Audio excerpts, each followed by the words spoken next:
I want to share with you the worst cybersecurity incident that I had to respond to in my career.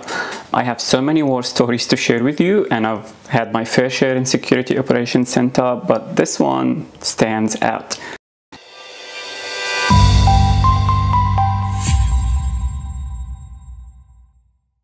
It started out on Friday afternoon, which is a classic time for cybersecurity incidents or even IT incidents to happen. You're unwinding, you're waiting for the weekend, and bam, you receive that email. So I got an email from one of our employees telling me that they received a suspicious link.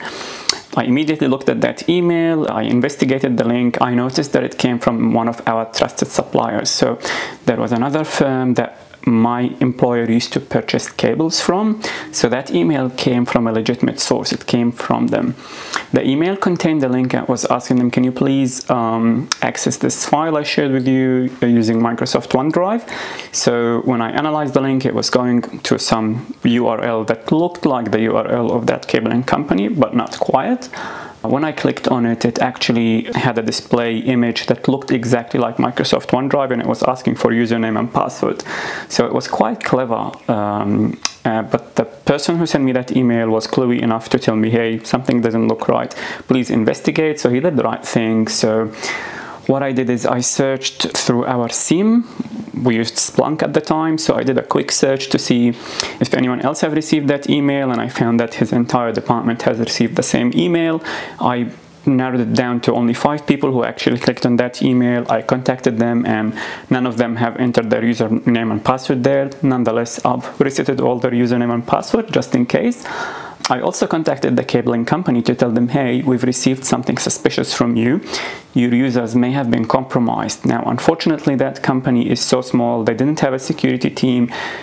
They don't even have an IT team, so it wasn't really successful. However, I did the right thing. I told them about it. I did a search, I blocked all emails coming from them temporarily until they handled that issue, and that was the end of the day on Friday. Everyone went on the weekend. Now fast forward Monday 8 a.m. I was still drinking my coffee on the way to work, and I got a phone call from my boss telling me, hey, we received a suspicious email, but this time from an internal employee. It didn't come from an external company, and it looked very similar to what we've seen on Friday. I've shared what I've seen with them on Friday because we had to contact another company, so everyone knew what happened. I looked through that employee's records, and I contacted him, and he said that he was not at work on Friday. He was on leave. He took his laptop home, and he received that suspicious email from the supplier, and he clicked there and he entered his username and password. So what ended up happening over the weekend, his username and password were compromised, and someone used his email to send targeted spam emails to our internal employees. Now, they didn't send it to everybody, they sent it to select people. So I immediately resetted his username and password. I searched for those emails. I deleted all of them from people's inboxes, and I said, okay, great. I hope no one has clicked on them. By the time I was trying to contact those users, everyone in the company started receiving the same email from someone else in the company. That's when we knew that there is trouble. So unfortunately, we weren't fast enough. Someone else have already clicked on it, entered their username and password, and we are in a situation where everyone is receiving those spam emails. It was really hard to contain. Now, the quick action that we took is block any access to that external URL, send an enterprise-wide communication saying, hey, we've been attacked. This is the details of the attack. If you've been compromised, please restart your username and password and contact IT security. I remember we received about 20 calls from 20 different employees. This was a huge company, so it was about 20,000 employees, so you can imagine the impact on the company. The attackers were clever enough that the link that they said was different for each one. So we blocked one of the URLs. We found that the emails were sending them to somewhere else. So they were quite dynamic. They knew what they were doing, and they knew where they got to.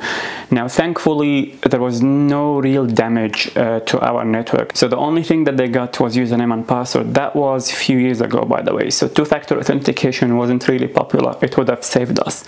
Now you see why two-factor authentication are really important in this case.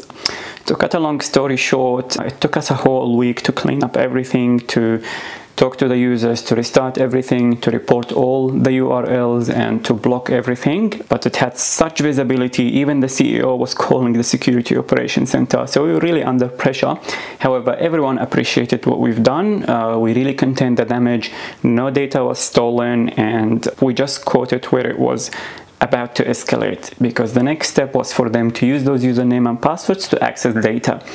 Now that environment was really well looked after, so user access and permissions were tight. We had application blockers so they couldn't install any malware. We had really good tools to look after the entire environment. So that was one way for the security team to demonstrate their value, but it just shows you how one small email can escalate and implode into something really huge. I hope you enjoyed this video. It just shows you the importance of education and awareness and the importance of those simulated phishing attacks and the importance of a good security operations center. We've done all the right things, but that attack still went through. If you enjoyed this video, please leave a comment and a thumbs up.